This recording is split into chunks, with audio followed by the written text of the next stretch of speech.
So good morning, one and all. So today we'll present a workshop on basics of NLP, and I hand over the mic to my colleague Indrajit here, who was our NLP team lead. Indrajit, feel free to introduce yourself quickly and then go for it. Sure. Thank you so much, Vivek, and thanks for this opportunity.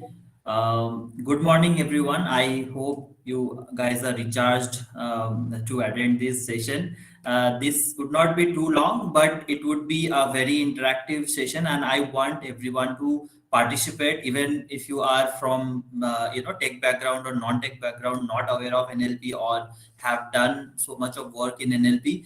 That is also kind of a very good gesture. I mean, I expect people to participate and learn more. That's the goal of this workshop. The other thing is, let me quickly introduce myself. So I'm Indrajit Singh, and I have almost around 9+ years of experience in IT. I started my career with data engineering background, and I shifted to data science almost 2 to 4 years back. And so I started with Salesstrat, and basically Salesstrat gave me that leap forward for understanding the industry and getting industry specific knowledge. And now I work as a lead data scientist in one of the leading analytics company. So that's about me pretty much. And I love to do research in NLP, and NLP is my favorite area, and that's the reason I always love to present and also share my experience with this field. Okay, so I will welcome any questions from any one of you, or anyone is interested to learn more about it. So let's not wait. I mean, spend more time, but I will get started because we have couple of, I mean, a lot of slides to go ahead, but I will go a little faster. You can stop me any idea or anything that you might have need to ask or not clear about. Okay, because we will be finishing the theoretical idea along with some of the practical aspect of it. Okay. All right, so that's all about me. Let's get started. I'll share my screen.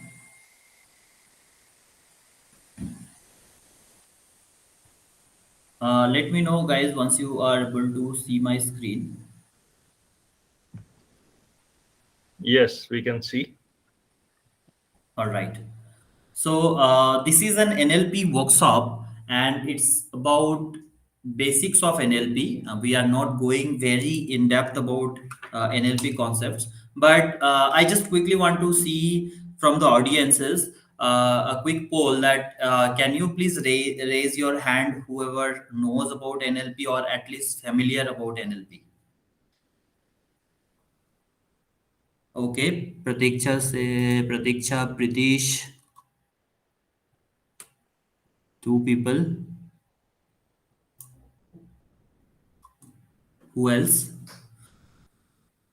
Uh, I'll ask others if you guys are aware of machine learning concepts.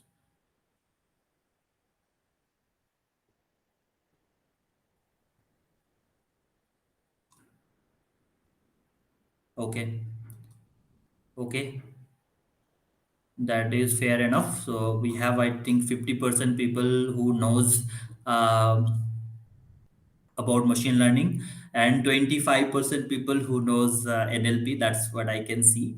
That's a good great audience, and good to see the response. So let's get started, and we'll talk about basics of NLP and how NLP has been so much useful in today's world, and how this is changing the world, right?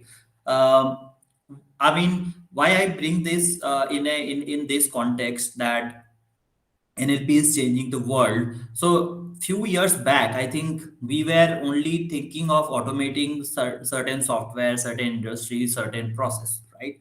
Now, when we think of automating, we can only think of rules and the kind of a step-based process that will help us. For example, let's say if you need to set up a automation industry for preparing tea leaves. tea from tea leaves, right? So you basically go, some workers go to the field and they bring the tea, and then let's say you have a automation where you cut the leaves, dry it, and then again pack it, right, and process it for the for selling, right? So this is a kind of an automation, you know, that it needs certain steps and processes. But think of today where we are thinking of predicting some outcomes. Also we are thinking um, of predicting based on textual inputs. It is not a raw material, but rather a text. So processing text is not really easy. I mean, when you think of think of, let's say, an object that is physically exist, right? Or it is even not physically exist, but something like a process that is already familiar with, that is still easier to think about. But NLP, or I would say a language, it's more of work on the language. It's not just a piece of text or ABCD or any, I would say, any language that is present today in the world, right? So we think of processing the language that we as a human speak, right? So when I explain to you something, you get what I am talking about. When I ask you that who understands NLP, you raise your hand, so you get the language, get the sentence that I am speaking about. How do you explain a machine the same thing?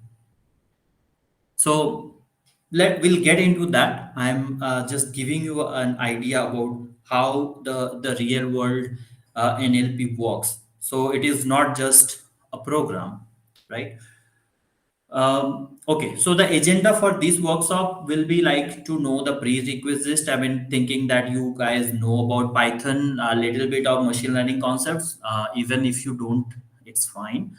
We'll talk about the introduction of NLP concepts, and we'll know about why NLP is complex in terms of processing as in language for computers, and how NLP is used today, some of the popular applications of NLP, and also we will see some common NLP tasks that are performed today for, in the industry or even in the real business, that's making a difference for the organizations.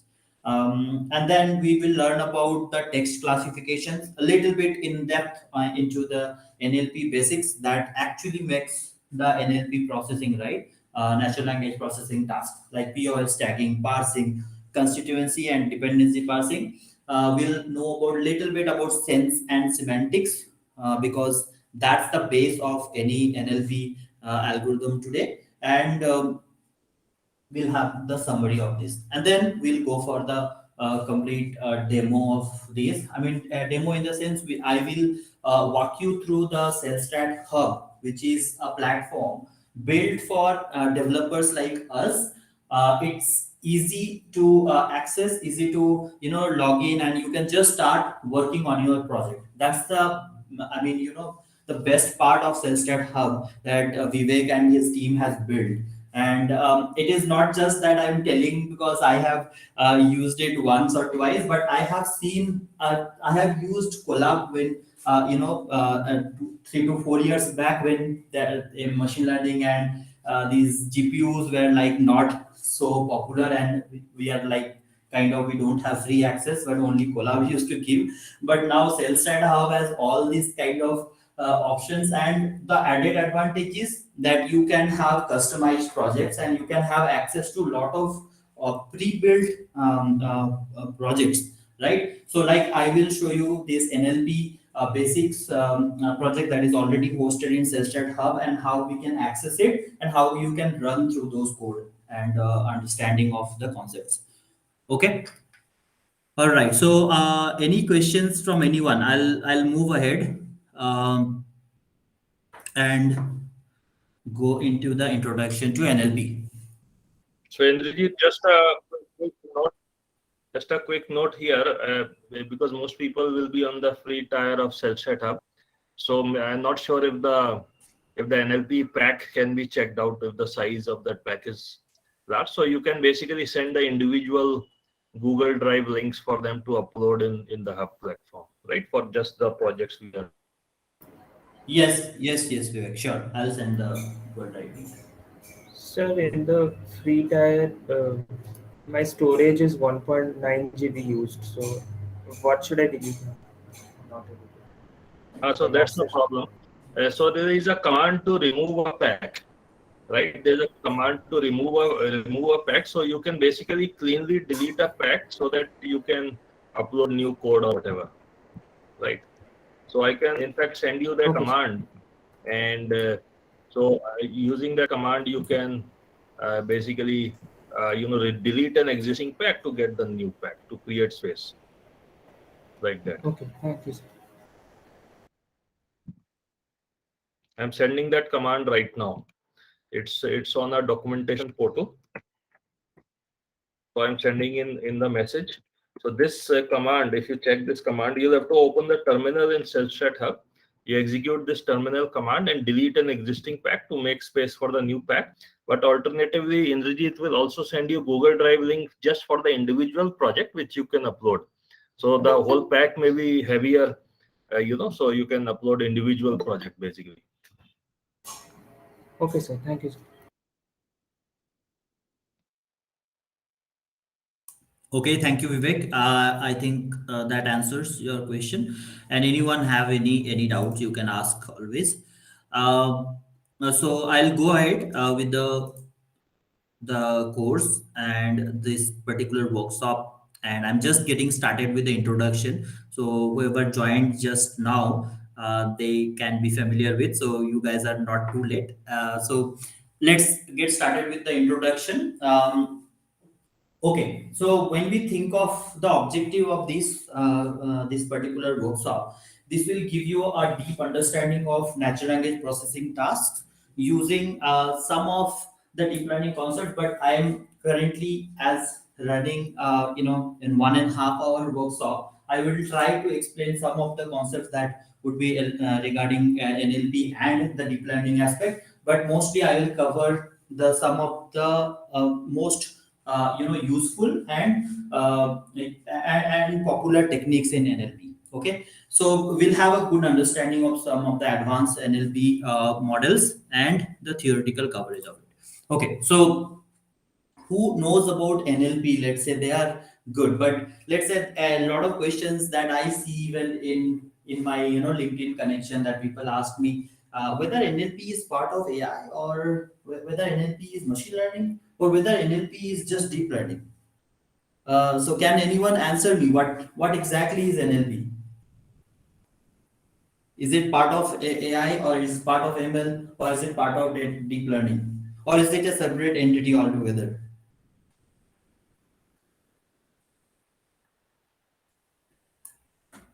Any answers?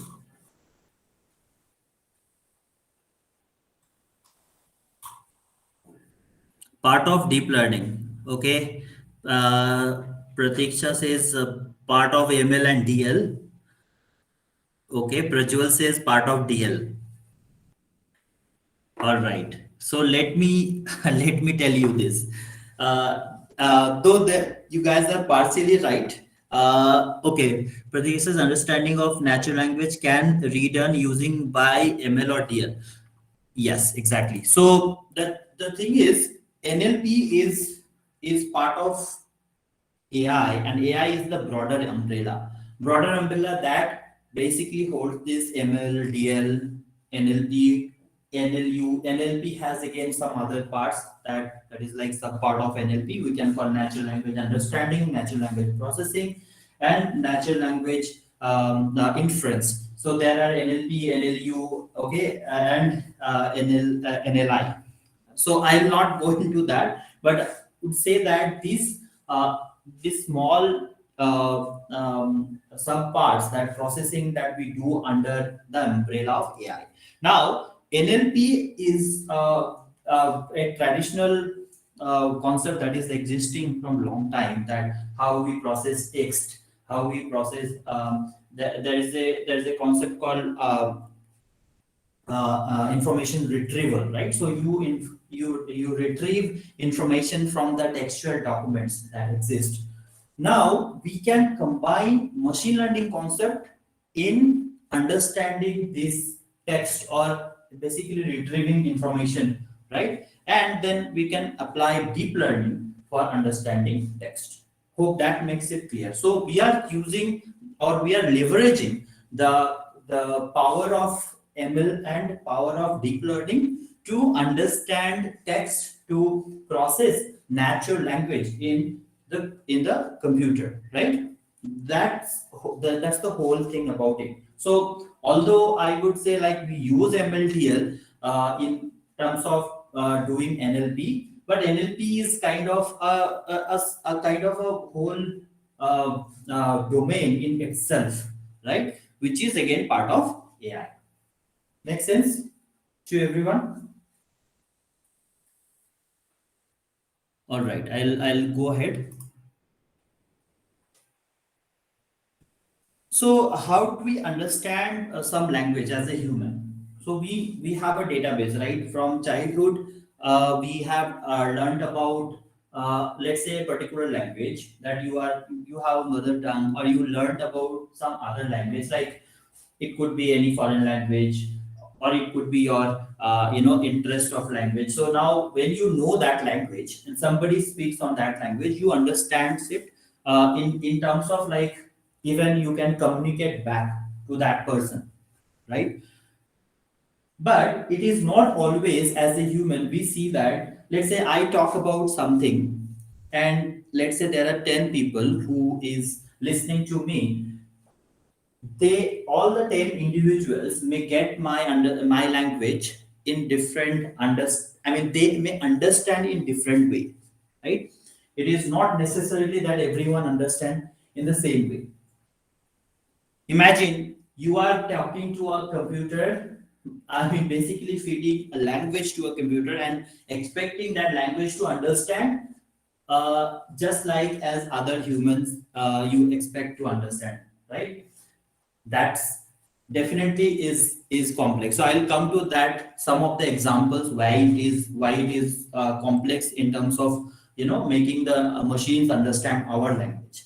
So NLP, apart from only thing is to process the language, NLP aims to have some practical problems that we basically try to solve, right? Such as information extraction, automatic speech recognition, machine translation, sentiment analysis, question answering, summarization, all these, etc. Right? So today there are so many problems that you might have seen that where speech to text is like very common, and you might have seen Google Translator, right? Where you can type in any language and you get the answer, and even you can make it speak or even get to hear that conversation, right? So that's like a real-time example that is already there. But some of the things that we can't see, for example, let's say if we think of summary, right? You read from, let's say, you guys might have given a lot of exams where reading comprehension passage is given, and based on that some questions has been asked, and then you basically search for that answer in the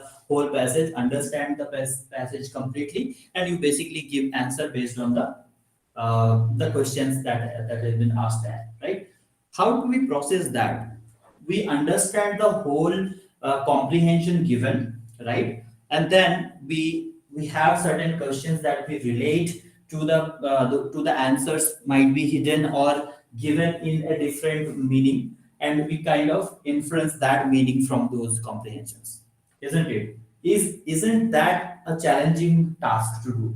And if we I'm 100% sure if we put 10 or 100 people to do that same task, 10 or 100 people will have different answers for the same reading comprehension. Maybe some of them will be like an exact copy paste of lines from those. Today, we are trying to solve those problems through NLP, right? Today, we are trying to solve machine reading comprehension, or we can say MRC, okay, is kind of a very complex task and not totally solved yet. So that's I would say is an advanced phase of NLP, where we will see that a computer can understand human language in really perfect and right way. Okay, so that's kind of future, I would say, or kind of near future. And let's move ahead, and I would say that's the kind of an introduction to NLP. Okay, why NLP is complex? So let's say there is an example sentence that I saw a girl with a telescope, right? I would say I saw a girl with a telescope. When I say I saw a girl with a telescope, whether you saw the girl using a telescope, or you are actually, saw a girl who has a telescope, right? How difficult it is to understand the meaning or the semantic from this sentence, right? As a human, for us, also it becomes sometimes confusing that what exactly he mean by saying I saw a girl with telescope. Without this picture, I am sure that it would definitely, for 10 people, it will be like, 10 different ways that you might take it, or like at least two meanings you might get it, right? So in computer, if we have to feed this sentence, and we expect that the computer understands the second one but not the first one, or the first one but not the second meaning, right? This is where the challenge comes for NLP. Okay, this is one example. So, how NLP is used, right? How do we think that NLP can be used today? So, I would say a modern portion, lot of things that are done today in telecommunication are done through online, or, largely through social media, and a lot of like textual based communications like Quora and Reddit, right? All of these are a huge scope of doing natural language processing and understanding those conversations, right? So let's say think of your favorite social network service such as Facebook or Twitter, right? So you can post photos, videos, or large portion of communication still in text. You might say that this is the photo, this is the picture, and you will have some tags right there. In Instagram, probably one line or two line, or probably below you put a description about it. If we have to understand what exactly is about, apart from processing the image itself and extracting information from there, but we still want to see that what that person is talking about. Let's say I went for a trip in mountain, and I took a snap and I posted it in social media, and saying that what a bliss, or what a beautiful place it is. And some other person went and he says this is the place we should come for vacation, right?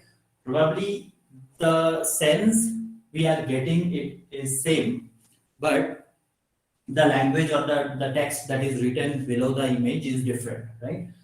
Today we are actually in real time, we are solving these problems, and they are challenging. Believe me, they are not easy, even though if we know how to use NLP. Okay, so we are dealing with the text, and we need to know, like, there are things that, like, how do you know if a particular post is a spam? These are the basics where we started analyzing an email, whether it is a spam or not. Okay, and if there is a post that are, like, most likely a like, or it is not a like, or let's say there are ads which are most likely clicked or not, right? All of these can be inferred from NLP. What are the popular applications today that is available for NLP today is machine learning, translation, grammatical error or spelling correction, right? Search engine optimization. So search engine, I would say not optimization only, but a whole search engine has been revamped because of the advances in NLP. You guys have known the popular or most the oldest search engine in the earth, I think Google, right? Although Yahoo and all those has been popular earlier, but let's say if we talk about Google, which has been so much in context with everything that we search today through Google search engine, how does that work? Do they use NLP? Do the and Google search engine uses NLP? Can anyone answer? Can anyone tell yes or no? Does Google uses NLP for search?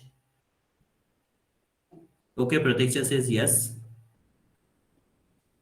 Script, dude, great name. He says yes. Prajwal says yes. Tarun also says yes. Okay. Okay, makes sense.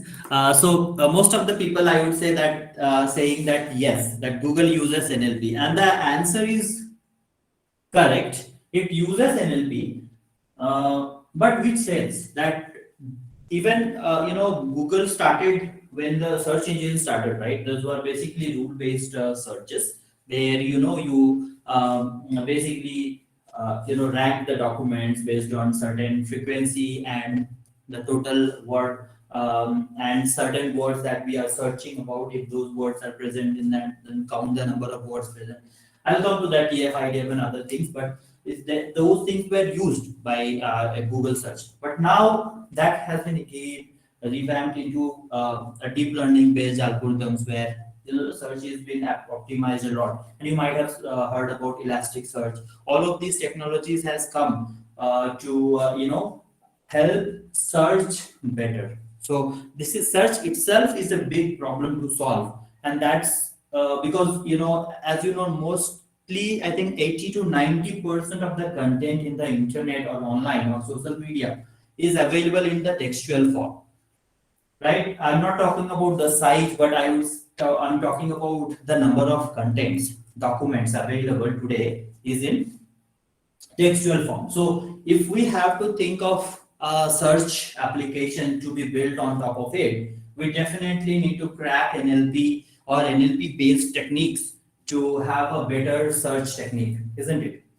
And then there's another domain called dialogue system. If you think about speech recognition, right? Or even a simple speech to text translator, right? Where you speak in other language and that gets translated to another language. Definitely, it needs to convert your voice into text. Understand that. Again, convert that text into voice. A lot of things goes on behind, right, in the back. Those things are also part of NLP or natural language processing. I'm just giving you all an idea about the application and which is related to NLP, which is not an NLP. Okay, and there is a QA system that is. A QA system is basically a question answering system, or I would say, let's say you have a question that is asked on from Wikipedia, or not a simple question, but might be it could be anything related to like where does Mount Abu exist, right? Where is the location of Mount Abu? So will you get that place name if you search in Google? Yes, you will get it. But if we can build a question answering system that is specific to a domain, let's say chemistry or physics, or probably you talk about astronomy, all of these can be built using question answering system, and that is also a part of NLP. Okay, so there is another thing called text to speech, like you have certain text and you want to convert it to a voice, right? That is also an application of NLP. Okay, so I'll go faster now, thinking that you got a good idea about what exactly is NLP and what is not NLP. I mean, whatever I talked about text processing is definitely NLP. But if you are applying certain rules just to understand, let's say there are two words and you want to see the matching, if they are matching together or not, that is just a comparison of the words. But I would not say that is NLP. Okay. Not necessarily an NLP. Okay, so text classification is one of the aspect that that we do classification tasks in machine learning as well. So in NLP also we do text classification. How? So for example, there are two emails and you want to know which emails tend to be a spam or which is not tend to be a spam, right? So spam or not spam is very popular task in NLP, but let's understand that how do we get that? So how do we get a sense of like whether by reading through that email we know that it is a spam or it is not a spam, right? Definitely a play of the words or tokens, we can say. We'll come to that part, and there is another popular task known as sentiment analysis. I think there are hardly any people in ML or AI domain that who doesn't or who didn't hear about a sentiment analysis. And some of you might have done a lot of exercises on sentiment analysis. But trust me, the easier it sounds, the complex it is to actually solve a real time problem. It is not just getting some couple of tweets and then tell that whether it is a positive or it is a negative. Think about something that is spoken in very negative way, but the sense comes as positive, right? That's where the challenge comes. So let's say somebody says the movie is not too bad, but I feel it can be improved, whether it is a positive statement or negative statement or a neutral statement. So definitely the scoring and if we think of accuracy and the measure of the whole sentiment, it becomes a little bit complex there. And building an accurate system in NLP is much more important than just thinking of providing a solution, right? So that's where we should be again thinking of how we can improvise. All right. There is something called parts of speech. I'm getting into again one level deeper into NLP. The people who haven't done any NLP task, it would be little complex to understand. But I am free to listen or hear any questions from you. Please feel free to ask me that you did not understand or you did not get what I am talking about. Okay, so I'll try to make it very simple. Let's see that same example that I saw a girl with a telescope. When we as a human read this, we actually combine all of these words in our head, right? And we see that how they actually fit together and what meaning that brings. I saw a girl with a telescope. If we break this sentence into words, we can see there are 7 words. Now, each of these words are again some parts of speech, right? There could be a verb, object, and subject, and there would be some parts of speech such as adjective, like for example, green, furious. All of these are adjectives. Adverbs like cheerfully, almost. I have given some examples. Determiners like a, the, these, that. All of these are determiners. Prepositions like in, from, with, on, all the positions that you actually define, and then conjunctions like and, yet, because. All of these are part of speech of a sentence. Now, if you think of these, I saw a girl with a telescope. We can see that there is a preposition, there is a verb, there is a determiner, there is a noun, and there is a preposition with, right? Again, there is a determiner and there is a noun. So that for each sentence that we are feeding to a system can have multiple, determiners and multiple verbs, adjective, preposition, which we call parts of speech. So that's how we actually define parts of speech and get the parts of speech tagged for a particular sentence. Any questions on this?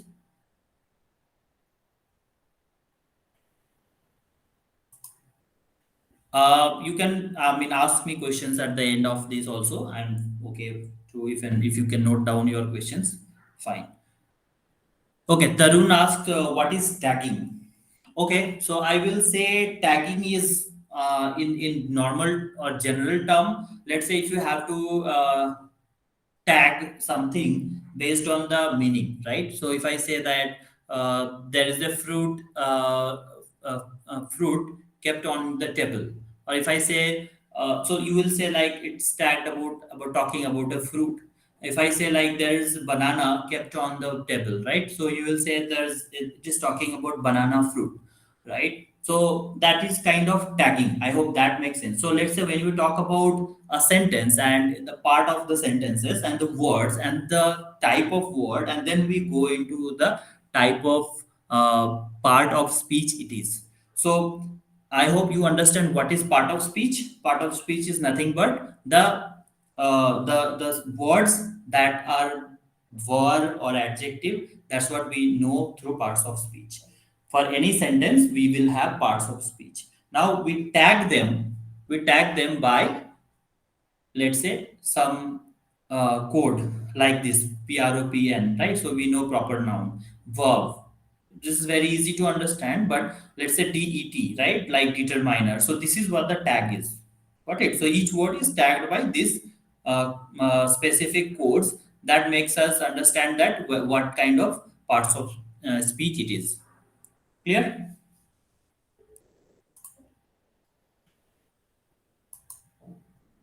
All right, I'll go ahead with another concept called parsing. So, parsing is something that we say that, there is a sentence and we want to understand or make the computer understand. Broadly, we actually divide that understanding into two parts, that is called constituency parsing and dependency parsing.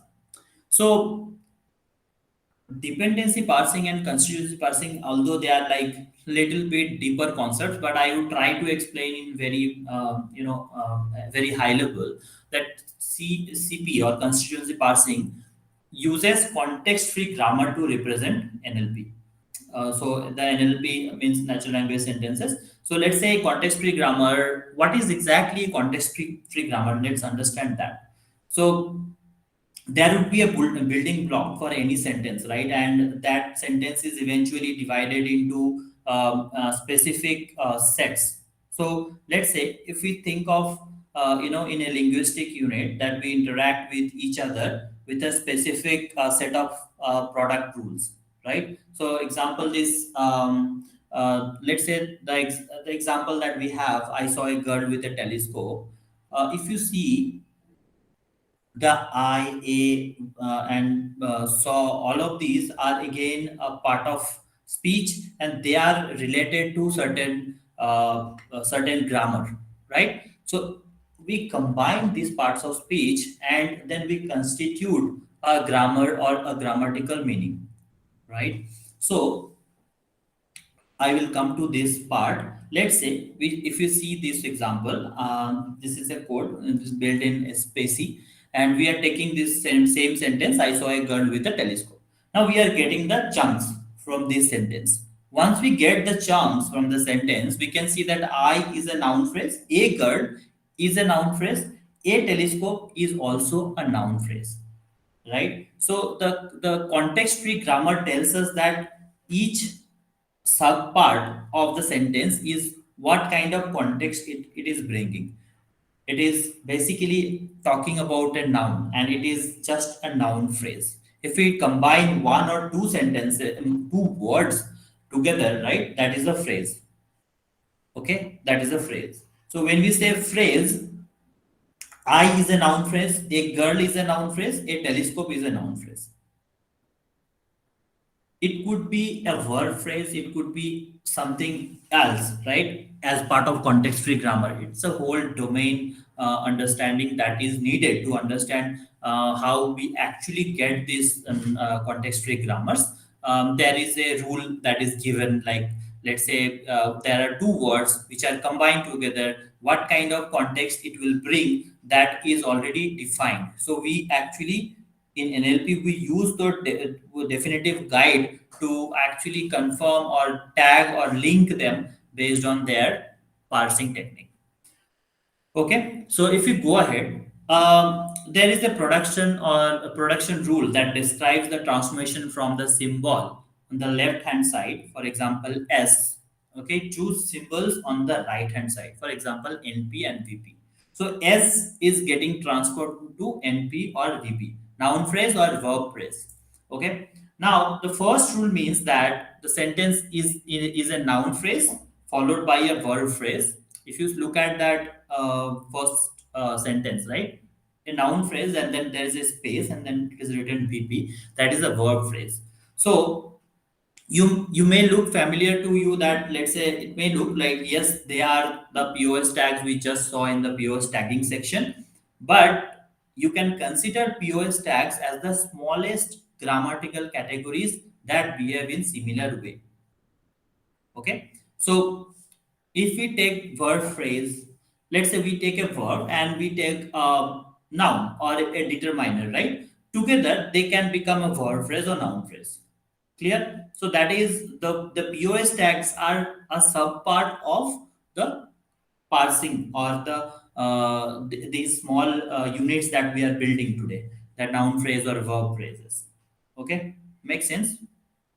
So if you look at these noun phrases, let's say they could be combination of determiner and proper noun. They could be a combination of noun phrase and verb phrase. They could be like an in interjection and noun phrase. All of these are basically combination and the rules that are being built in constitution parsing. So if we understand that now, let's see this diagram. If you look at this a girl, we took that a as a determiner, girl is a noun phrase, and then sorry, girl is a noun, and then we combine those two POS tags, and we can say that is a noun phrase. Clear? I know these things are pretty complex in terms of how we do it. So for that, we don't need to worry. I mean, in case we are using any pre-built libraries, let's say Spacie or something, where it automatically has this POS, we'll understand that in our hands-on, that how can we do that. So that basically gives you the POS tags as well as the constituency grammars.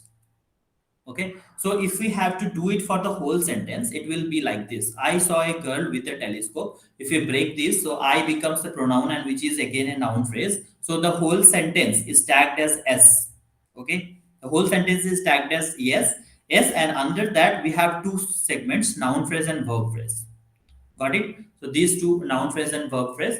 Noun phrase, again, there is a pronoun which is basically I, and verb phrase, we have two, again, divided into two segments, verb phrase and noun phrase. And in this verb phrase, we have VVD, right? Which is basically another sub part of that verb phrase, right? That is basically again tagged for saw. So saw is a verb, right? So you know that phrase which is a tense or like a different present participle tense, we call it VVD. Okay. So here this VVD is defining that it is not. I mean, it is not the present verb, but it is basically the past participle, or like let's say the future, or participle of that particular verb. So the different verb forms, basically I would say, let's make it simple, past tense or whatever form it is there, we will consider that as a tagging. Okay, and then we have the noun phrase. In noun phrase, we again have noun phrase and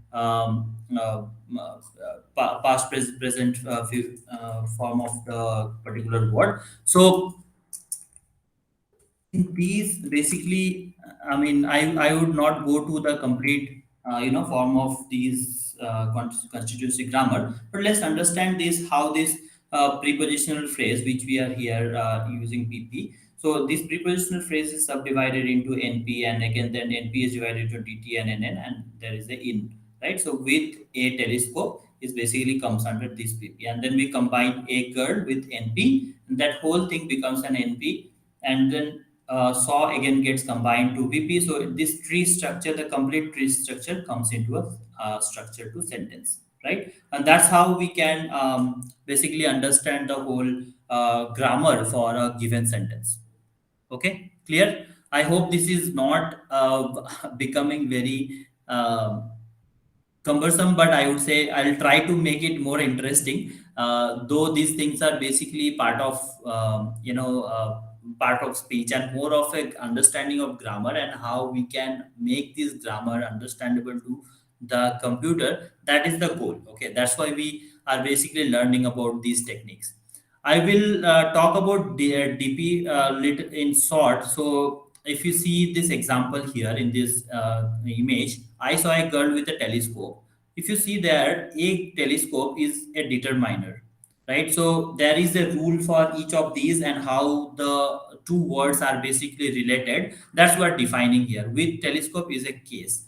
Let's say then if we see how telescope is related to saw, this is basically a noun, and that is modifying the word telescope. So how a word is modifying an another word. That is what a dependency parsing defines, right? For example, a relationship relation specifies which word depends on which word and the type of relationship between the two. Okay.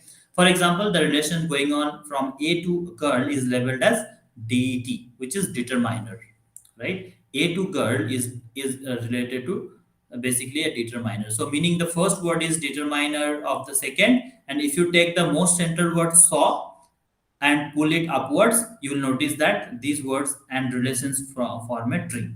Correct. So this is basically a type of tree that we build, and we call it dependency parsing. So all the dependencies of each word in a sentence is defined using this kind of diagram. Okay, although in diagram we can understand it, but in a sense that it brings the real sense of the two words or the complete sentence together. That's what we are looking for, and that's the purpose of building dependency parsing. Okay, because there should be some reason that why we are doing this complex task. So as a human, we know already subject verb object, and we already understand the grammar, and that's why we don't even think about twice before we, like, answer. Let's say somebody tells you something and you get the sentence and you answer it back.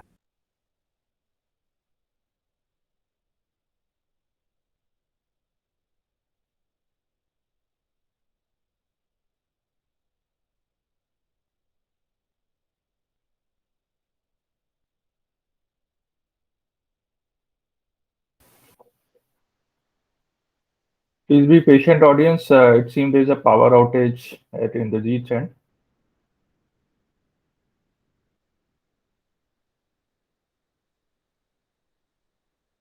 Sorry guys, somehow got disconnected.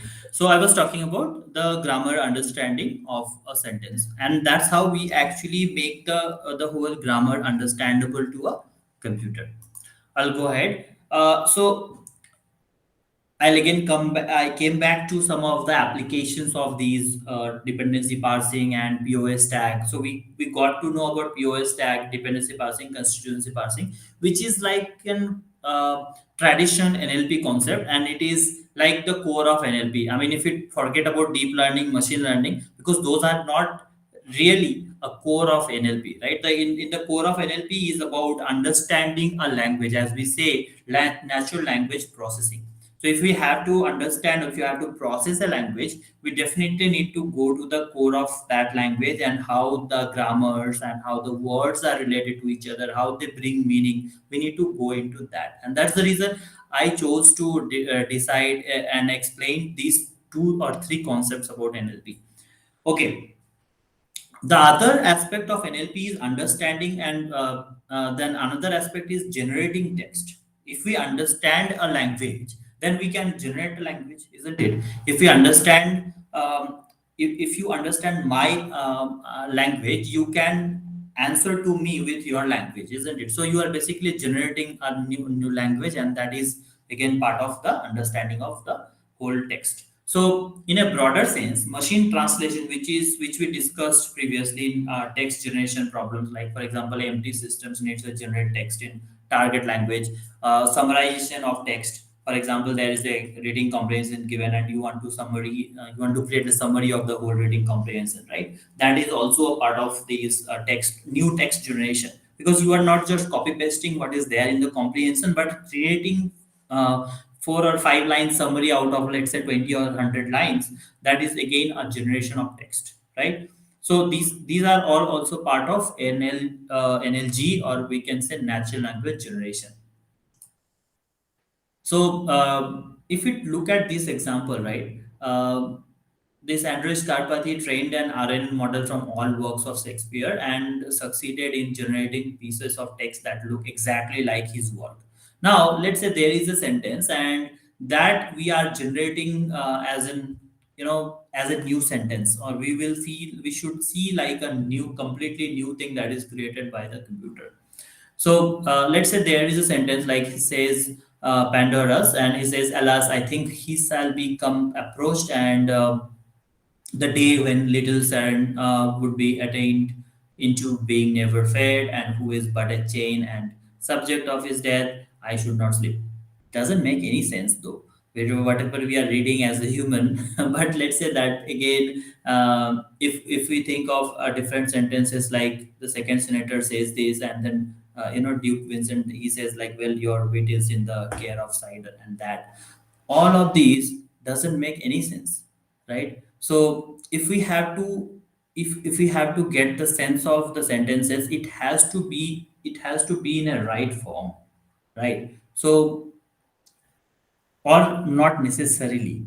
If I just say that I saw a girl with a telescope, instead of there's a telescope saw a girl eye, does that also plays a role in understanding the language or processing the language? The answer is yes, right? That if we put two words or three words together, and then and then we don't really care about the position of the word, definitely that is going to give you a different meaning altogether. So these neural network models are increasingly popular choice of natural language, be it a text or text generation. So data to text generation, like we have something called in deep learning encoder and decoder framework, right? If you guys, any one of you have heard about seek to seek generator, that is one of the models that we use in NLP for generating new set of text or understanding text and multiple other applications of NLP, right? Those are deep learning based models, which are basically what it does, it converts the text into vectors, or we can call them word vectors. Okay, what to vec, you might have heard about. If you haven't, I'll just quickly tell you. The process is basically simple: to convert some text into number, because computers doesn't understand text, they only understand numbers, right? So we need to figure out a way to convert them to numbers to make the computers understand. Even though we talk about grammar and the dependency parsing, the relationship between them, we have to convey that in the term of word vectors. Okay, all right. So I'll come to one more section in quick 5 minutes, because then we can jump into our code execution and in the Selstrad hub. So word sense and semantics is one of the important aspect of whole NLP, because that's the reason we are doing this NLP processing. If we don't understand the meaning of the sentence, and there are two sentences which are spoken in different sense, that has to be differentiated by the model or the algorithm, right? That's the purpose. So word sense and semantics plays a great role in NLP and how NLP tasks are done today, right? Let's take one example. Let's say, how does what exactly this word sense is. Can anyone tell me what is word sense? Can anyone give me one example? I mean, so far I didn't. I heard few answers, but very less in interaction. But that would be like, a great thing to participate. So anyone knows about word sense? I mean, in general term, okay, not about NLP. It is nothing to do with NLP. What exactly word sense is?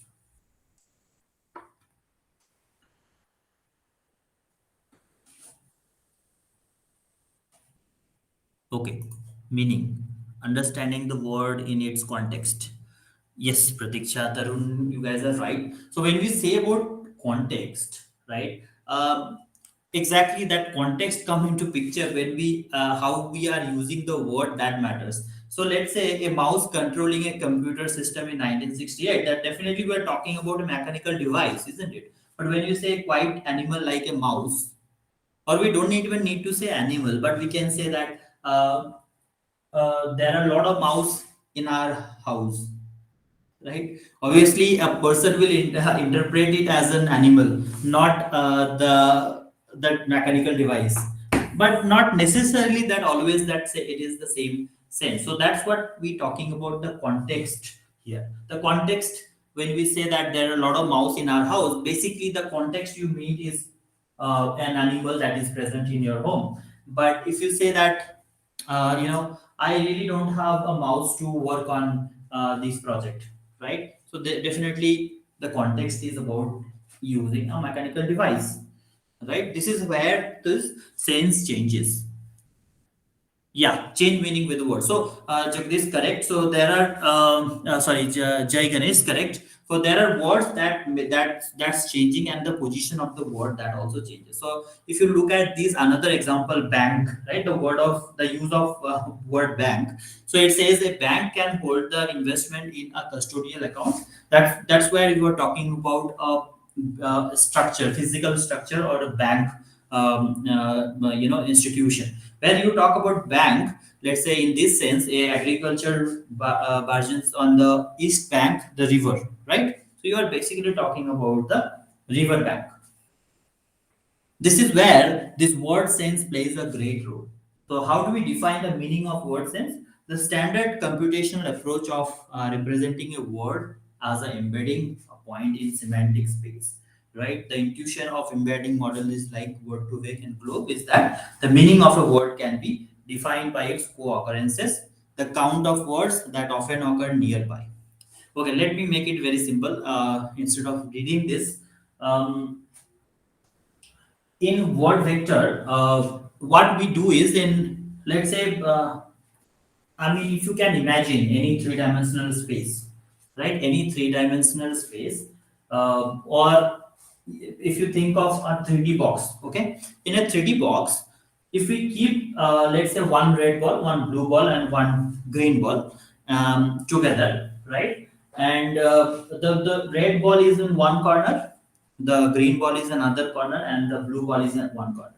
Let's say you place one more small red ball near to the red ball, the big red ball, in the same box. How closer they are, we can say they are similar, isn't it? As in, even if you put that for a child, he will understand or she will understand that they are kind of a look-alike or similar kind of thing. When we convert these words into vector or number, so vectors are is basically in mathematics we have this x, y, z axis, or we can have n-dimensional axis, but let's not complicate it. But let's say if we talk about 3D spaces, how these words are present in the vector space based on their position, right? They could be similar or they could be dissimilar. If they are closer together, they are similar words. If they are further, they will be dissimilar words. So when we convert them into vectors, that basically tells us that whether those constitutes a separate meaning or a same meaning, similar meaning. Okay. So let's say the word bank with another word river may present in different vector space, rather than if we use bank with a, let's say, investment or custodial account, it will present in different dimension, right? And that's the reason they bring different meaning, and that's how we can say that two words are similar or they are making different sense. Getting it? Now, how does that word to vec and how those vectors and the space that is getting conveyed is another concept and algorithm that is built by someone who actually help us come into this word to vec and globe kind of concept and use that whole embedding thing for our word meaning disambiguation. Make sense? So there are algorithms like Elmo BERT who uses word2vec and globe. Globe and word2vec uses certain techniques for crawling through the words and get their sense and place them into vector or three-dimensional or n-dimensional space based on their meaning and similarities or sense. Okay, getting it? Because see, how you understand, as in, I mean, if you think as a human, when we understand or talk about banana, right, we know it is a fruit because we already have the dictionary in our fitted in our brain, right? We already know, we have from our database, we can pull it. But how about these words that we are feeding into a computer? That also has to have certain space or a dimension or the way to represent the words, right? So that's where this word2vec and globe comes into picture, kind of a repository or set of spaces, right? Okay, so I'm done with that, and this is what exactly the summary of this whole NLP introduction. I'll get into the hands-on. So I hope this is a good understanding and a little clarity about NLP for all of you. Let me know if you have any questions, or else we'll directly jump into our the next thing, that is the practical session. I'll share the code 1 minute with everyone. I'll share the link. Meanwhile, you guys can ask any question if you have.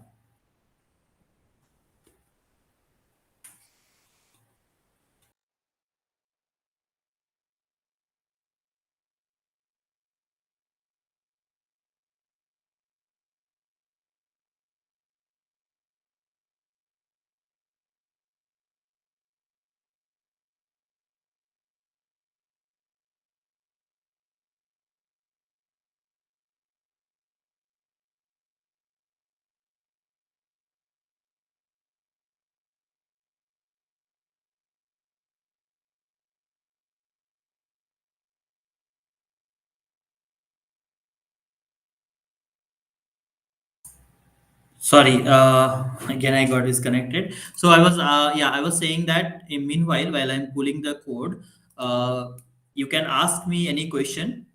So far, whatever I have discussed about basics of NLP, and please feel free to ask any question or anything about a problem that you are kind of doing right now, or you are coming across an NLP.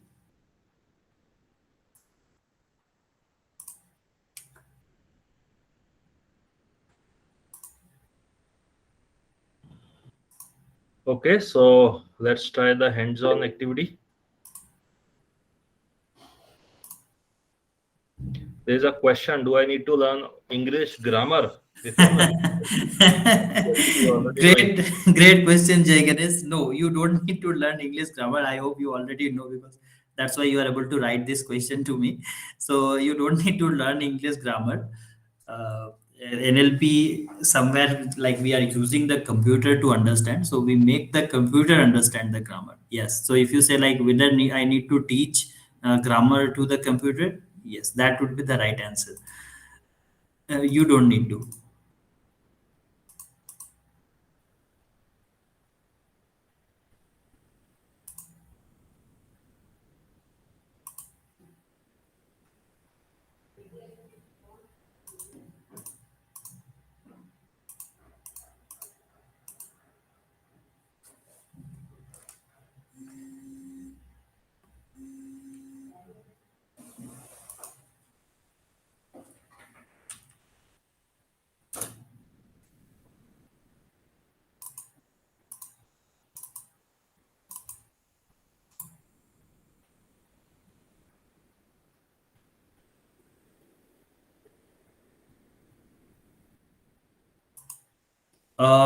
So I'll download and upload it into Google Drive, Vivek, and I'll share the Google Drive link for everyone, so they can download and run it in.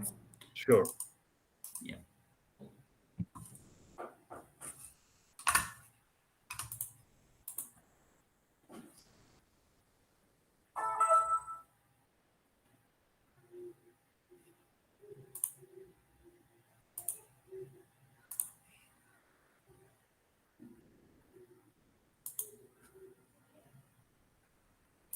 So just asking again, anyone have any questions? Meanwhile, while I'm pulling this code, no questions, or understood everything, or did not understand something. The purpose of this workshop is to have you guys on board on NLP concepts, and even make you interested in NLP, so you do more work on NLP aspect. And being an NLP enthusiast, I would really love to collaborate on those things. We can use Self-Start Hub for a lot of coding onto NLP. You can build your own applications. You can deploy your applications. And that's a great feature in Self-Start Hub.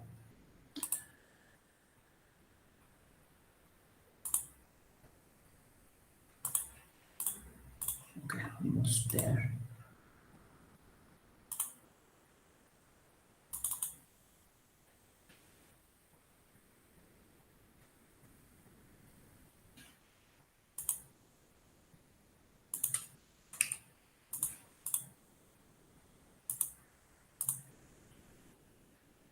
Okay, I'm sharing the link. Let me know if you guys are able to access it.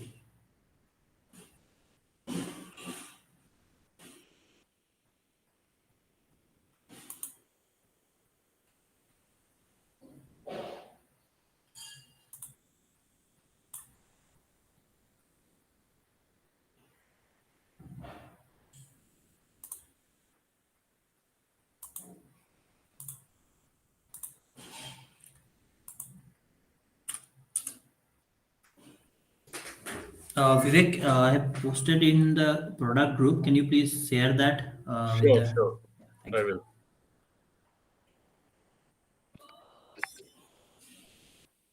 So sending the project link, Google Drive. Please download and upload to your SelfStat Hub platform. That's where it's certified to run.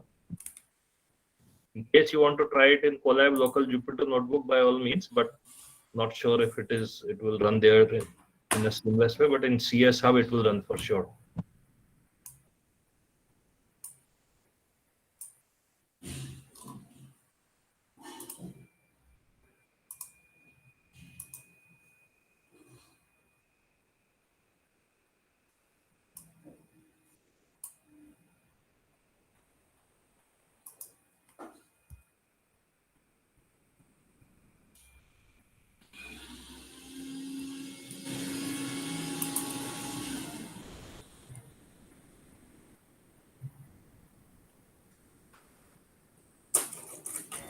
Sir, and also the DL package should be installed, right, for this.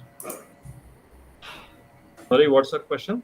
So also the DL package from the expansion packs should be installed, right? No, no, no.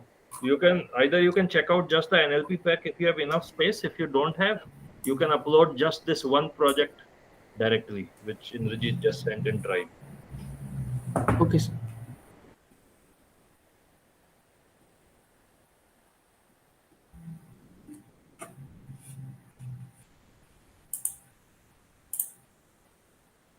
I hope the code is accessible. The project, everyone can download it.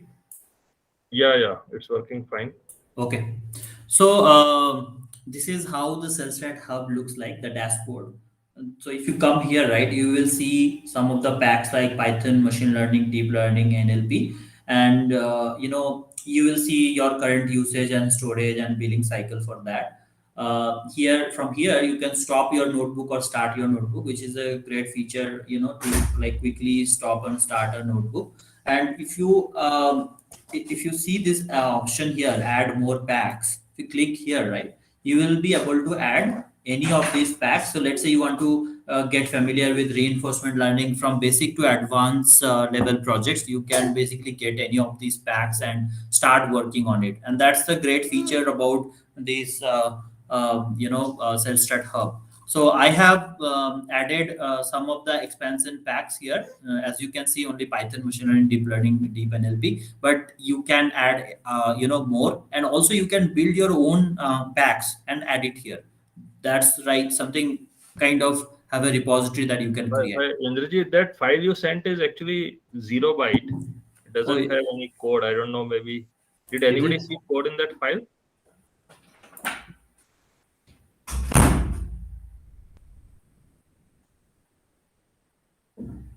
I uploaded it to Hub, that file from Google Drive. It has Yeah, no code actually. Okay. Is It it? is dot I pynb actually, maybe because of that. Okay. Let me do one thing. So it shows me 312 bytes when I see it in the Google Drive. Can you download once, Vivek, and then see the site? I did download it, but when I uploaded in CS Hub, it's empty. On my hard disk, it's showing 1 KB file. Oh, but okay. It's 1 KB actually. Yeah, for me also it's showing 1 KB. Check the Google Drive again. Yeah, in Google Drive, Vivek, it shows me 312 bytes. Okay, I'll do one thing. So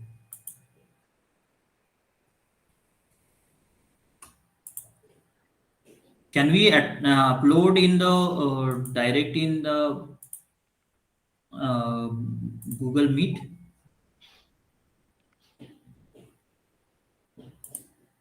You can send the file as WhatsApp attachment to me. Yeah, Right. that's why I'm saying yes.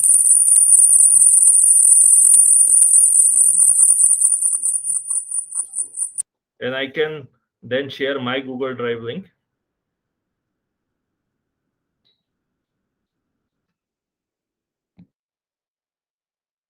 Okay, Vivek, let me do that. So,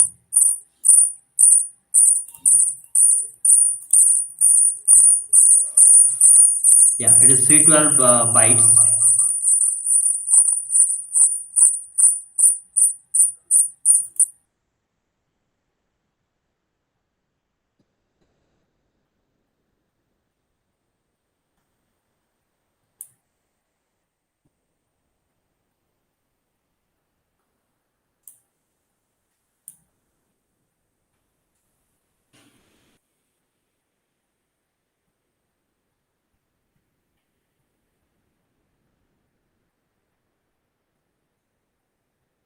I hope you got it. No, I got it, but again 1 KB. See, 1K 312 byte is 1/3 of 1 KB. So 312 byte is almost empty only. Is It's it? not 312 KB.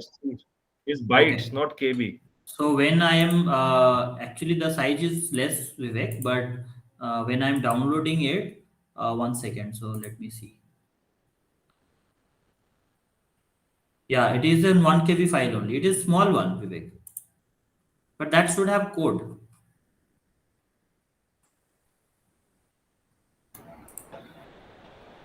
Can you upload the code as text so we can paste it in Notepad? Then Is it having the code, Shashwat? And no, sir. I mean, if I open it using Notepad, it shows that it's some compatible things, but in Jupyter Lab, it's nothing. Okay, one And in second. Colab, it is doesn't show any code. I opened it in Colab. There is no code. Okay, 1 second, Vivek. I'll upload it again.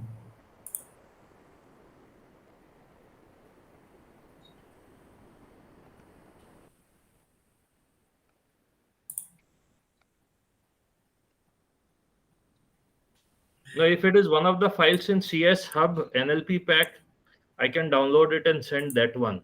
Is it one of the files from NLP Pack? Yes, yes, Vivek. It is from Which file in NLP Pack particularly? first one. Okay, okay. Let me go to my NLP Pack. I'll download it from there for everybody. Okay, thanks.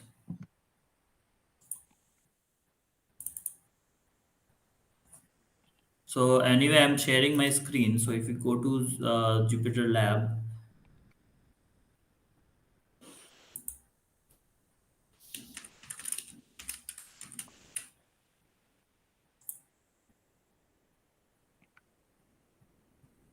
and if you go to packs, we can see deep NLP, and we have the first one, that is NLP basic NLP demo.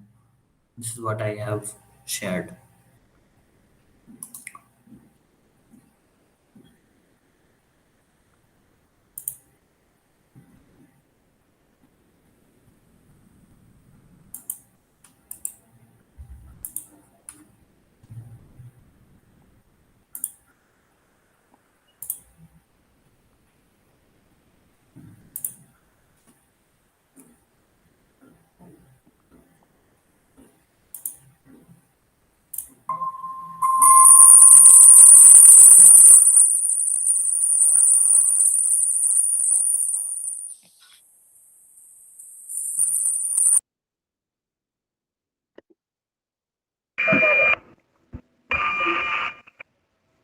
And now I got the code, so I'm going to send Google Drive link of mine also. Okay, Vivek. I also uploaded in GitHub, so anyone can download from that link also. Mm-hmm. Both are fine. Okay.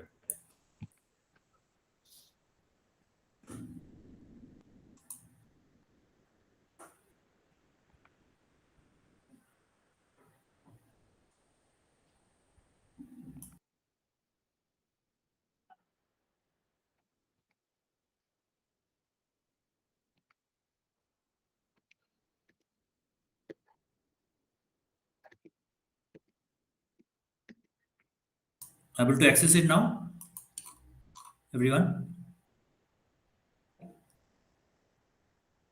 The GitHub link.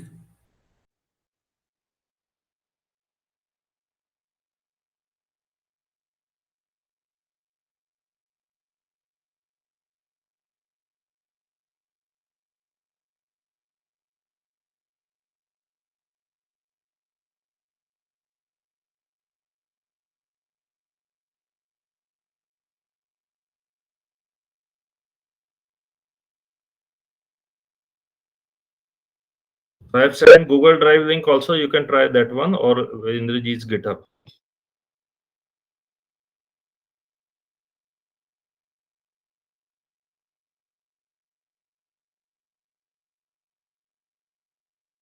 Can anyone of you confirm, please, if you are able to access?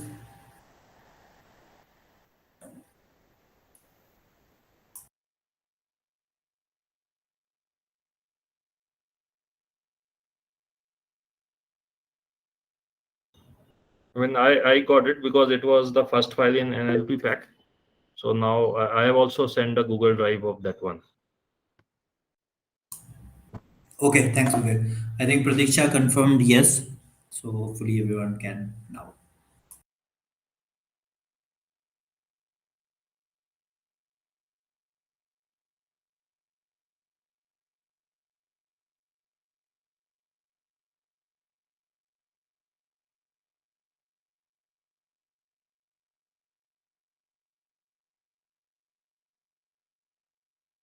So if you are able to access it directly from Cellstrat Hub and NLP packs, well and good. Otherwise, what you can do is launch the Cellstrat Hub and launch the Jupyter Notebook and come to this, main page here. You can upload your, you can just say upload from here, this button, and you can upload your file. That also works. The code that I have shared just now, the IPNV file.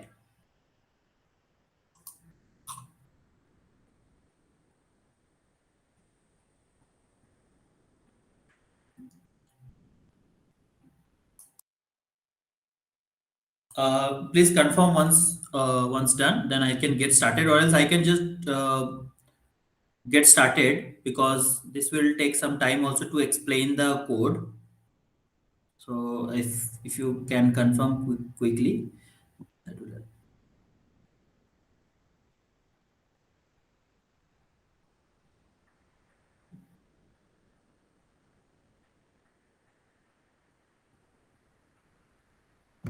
So yeah, I think folks got it. So we can probably go for it.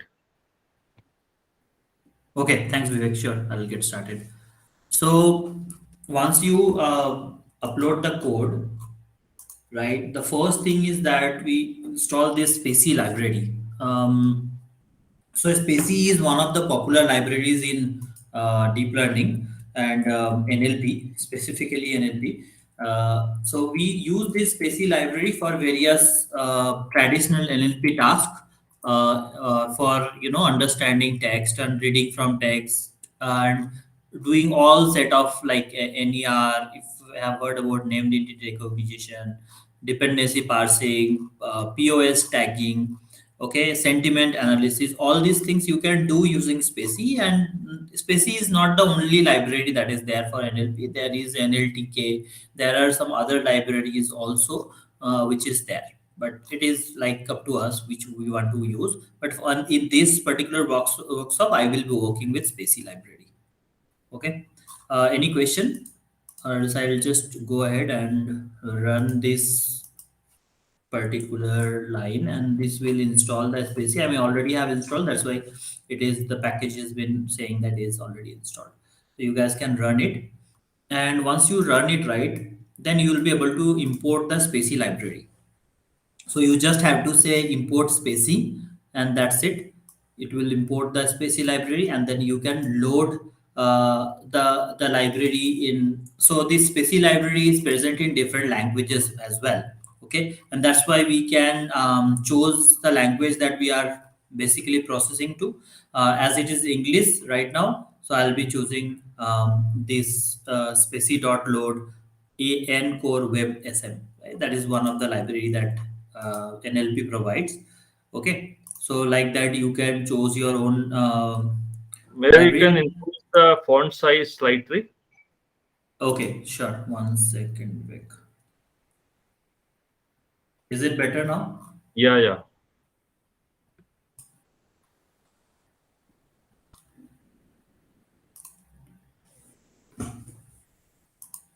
Visible? Okay. Yes, better.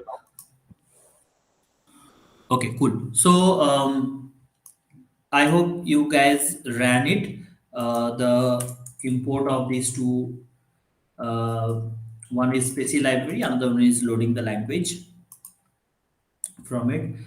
Then next thing is that we have NLTK, okay, which is we'll be using for tokenization.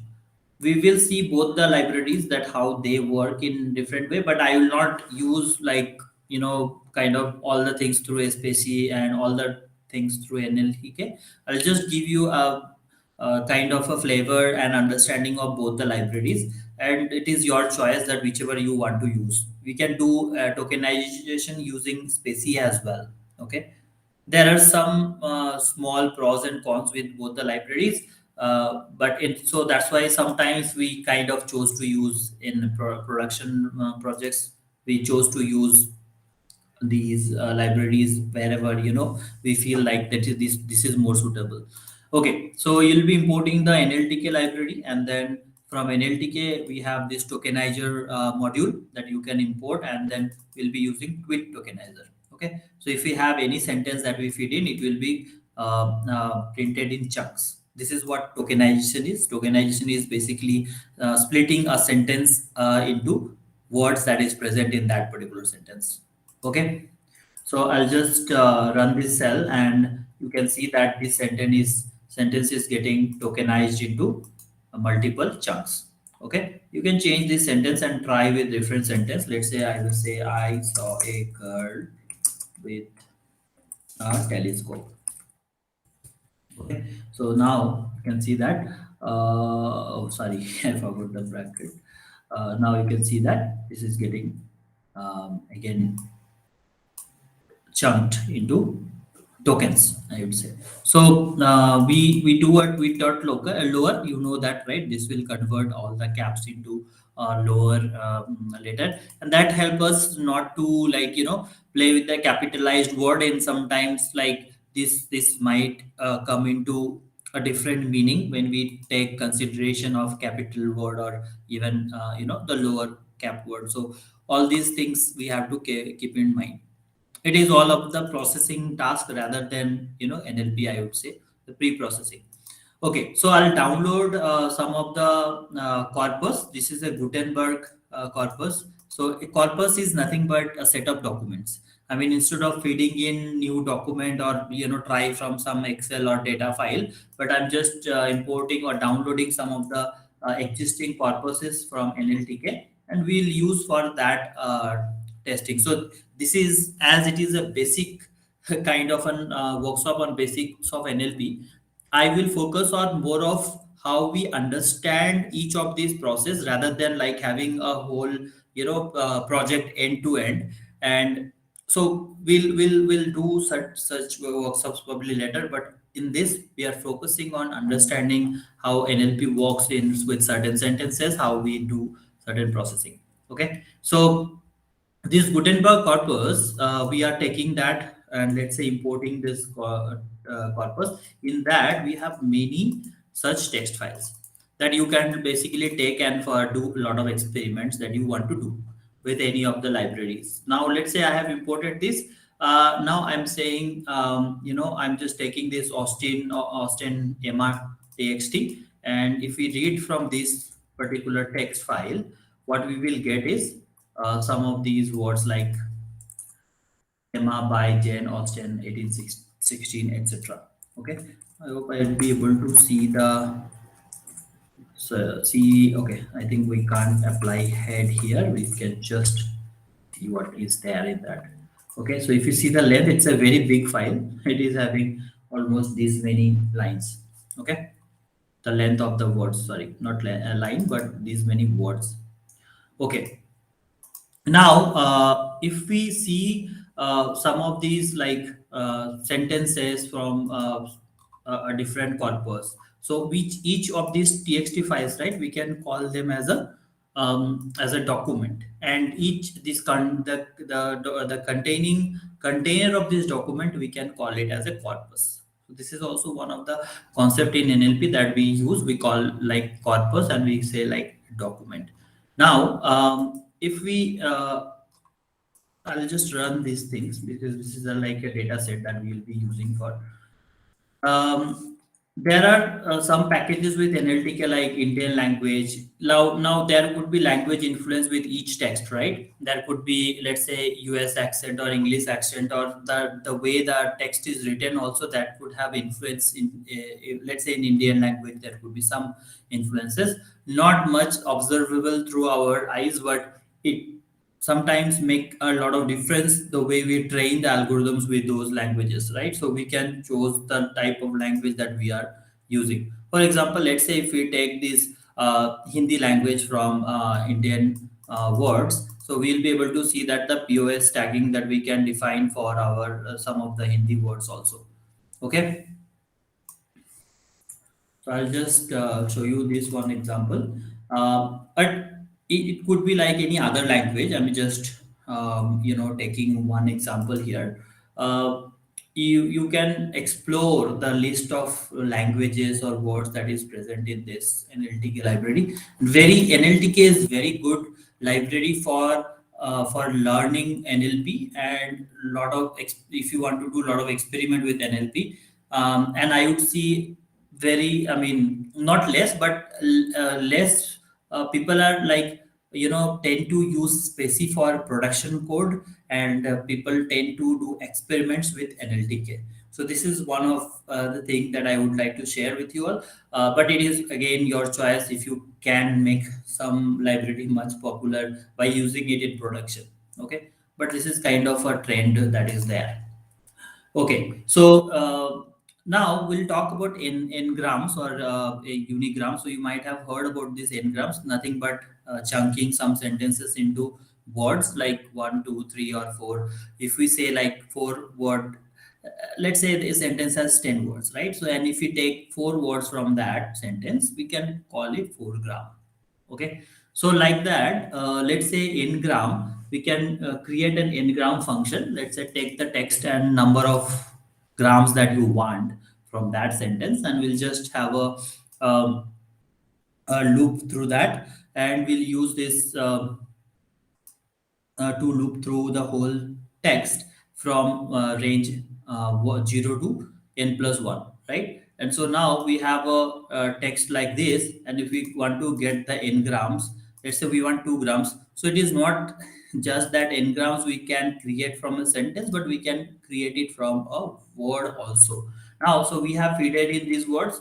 Now we are creating n-grams from these two. We are taking these first two, and then the second and the third, and the third and the fourth, and fourth and fifth, right? You see, this is how the n-gram is created. Now, if I want 3 grams, or this is a 2 gram, let's say if I want 3 grams, I can create like this. If I want 4 grams, I can just say 4 here, and it will create 4 grams.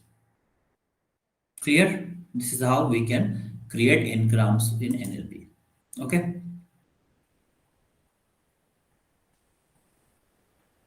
All right. So now moving ahead, let's say there is a name. I'll take any name. For example, let's say Cellstrat.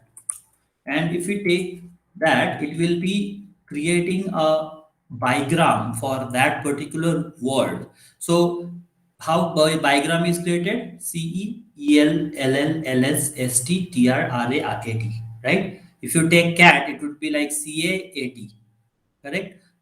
So each of these are basically two letter words, right? And that's how the bigram is created from a single word, Cellstrat. Clear? Any questions, anyone?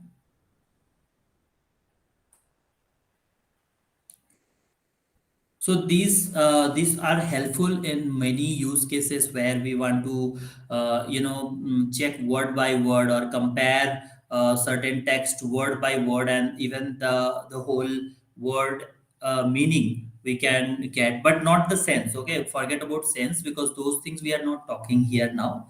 That only comes into picture when we think of a vector and converting the words into vector. But for now, we are basically working with traditional NLP, and we are understanding how this small piece of text can be converted into understandable form and processable form, right? All this part of NLP, natural language processing. Okay, all right. So next thing that I'll be doing is like using this ngram library. There is another library called ngrams. Okay, there you can create your own ngram function also. It is not necessarily that you need to use ngram or any of these libraries that is already there. Okay, so let's say this using this ngram, I'll be creating a tokenizer, word tokenizer, and I will join all of those words. So my sentence is, this class is part of advanced NLP course at Salestrat, let's say. Okay. So now if we take that and create multiple grams, so in the first case, I took this data set and I created 1 gram. So this is basically just a tokenization. But in the second one, I created 2 grams. In third one, I created 3 grams. And the fourth one, I created 4 grams. These are extremely useful when, let's say, you want to compare two sentences and want to see that how similar they are, right? So you can create let's say multiple phrases from that sentence with 3 gram or 4 gram, taking 3 gram or 4 gram, depends on the length of the sentence, and then you can compare that whole thing with the phrase with the whole sentence. That will give you that whether that particular phrase is present in that or not. So let's say you want to check there is a sentence that is talking about World War II, and you want to check whether there is any conversation about Nehru and any conversation about India and India being participating there. You can use this, isn't it? So I'm just giving you an example that where in real problems that we can use these things. It is not just a practice, but also an understanding how ngrams or the NLP tokenization can be used for any problem solving. Okay, the next thing is that we'll be looking at the POS tags, and also like how we can convert into a root word. Like this is basically more of lemmatization, but not POS tagging. But I did not explain about lemmatization in the slides due to lack of time. But lemmatization is nothing but the root word of a sentence, of a word. Okay, so let's say running, right? The root word of running is run. The root word of was is be. Okay, so like that, if we want to get the root word, it will give you the root word for that particular sentence. And we use this lemmatization for sometimes not using any kind of past tense or present tense, but rather we want to just get the word that are being used there, right? So let's say if I say that I saw a bird flying through the tunnel. Okay, so now we expect that flying becomes fly, bird is bird, okay, throw is throw, die is that, tunnel is tunnel. Only thing that this verb is getting into its root word. Okay, this is what lemmatization is. We can do lemmatization using multiple multiple libraries, but I'm not going into that. You guys can choose to run it and try it with your own line or set of examples. Okay, so the next thing is that lemmatization not required. Yeah, so I'll come to this one. You might have heard about the stop words, right? So if we have to remove certain stop words from a sentence, what are stop words? Like is and the, all those are basically all of those are stop words. Like in this example, this class is a part of advanced NLP course. Is and all of these are basically stop words. Of, okay, all of these are stop words. So I'll just take that word and run it through word tokenizer, and then I'll just do a for loop or run the for loop through the text tokens and print. That will give me the list of words without the stop words. Okay, now I'll come to the POS tagging that we were talking about. So POS tagging that we have for any sentence, right? You know that we basically get the grammar, the parts of speech for that particular word, right? So if we take this example, I saw a girl with a telescope, and for that we will be getting the this txt. We will be running it through our tokenizer and get the word tokenized, and then we'll pass it through the loop and comprehension, and then we'll see that we'll just get the POS tag for each of these words that we got. Okay, after removing the stop word. So we'll see we have I as preposition, saw, girl, telescope, and full stop is also there, so full stop is considered as full stop. Okay, all of these were converted into POS tags now. Everyone ran this? Any questions on this? You can try with any other sentence that you like to, but that will give you basically their related POS tags.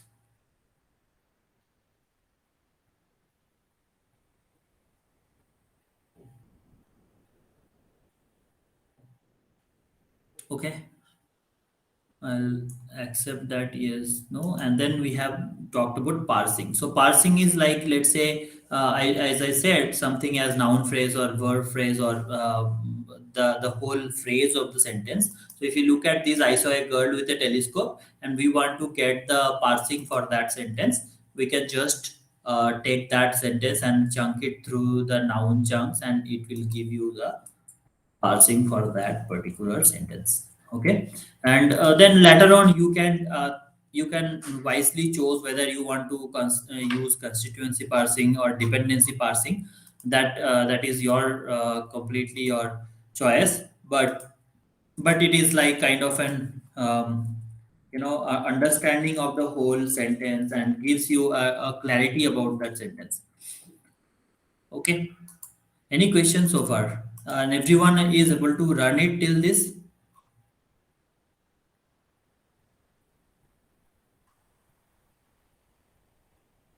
In Spacy, right? If you want to check this, dependency parsing in Spacy, there is a displayable library. Displayable library, you can use that one to display the dependencies between multiple words. So that also helps in understanding the dependency parsing concept in NLP. Okay, but these are kind of some playgrounds, but more of understanding the NLP concepts rather than using it for any production ready application. But probably you can use this as in pre-processing task for any of your production ready concepts. Okay, all right, so I would say that this is what we can learn as part of NLP basics, and there are few more things that we can talk about later when we do some more workshops about NLP basics, and then we can dive into a project that will be a full-fledged thing using tokenization, using stop words removal concept, and using POS tagging, dependency parsing, and build an application out of it. Okay. All right. So any questions from anyone?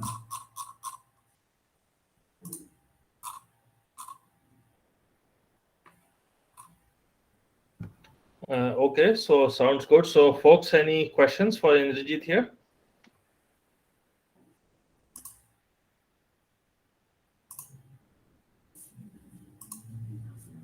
Was everybody able to run the notebook successfully? Yes or no?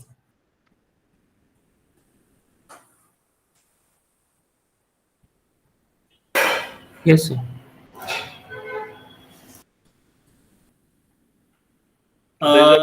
Yeah, Jaganesh, parsing finds not only NP but all of these verb phrase. You can try with different sentence, and you will be able to see that it can find more things also. As this NP that I am using, that is basically tagging the noun chunks. But let's say you want something else, you can choose the verb chunks or something. Okay, so that will give you that the whole thing. And there are many parsing specific examples with Spacy and NLTK both. So those you can try, Jay Ganesh.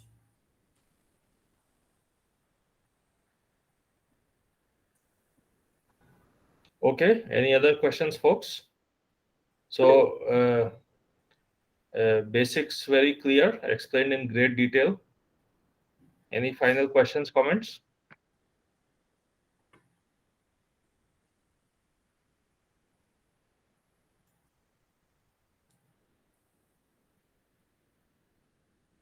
Yes, Indrajit, that's about it. Thank you very much. Thank you, Vivek. Thank you, everyone.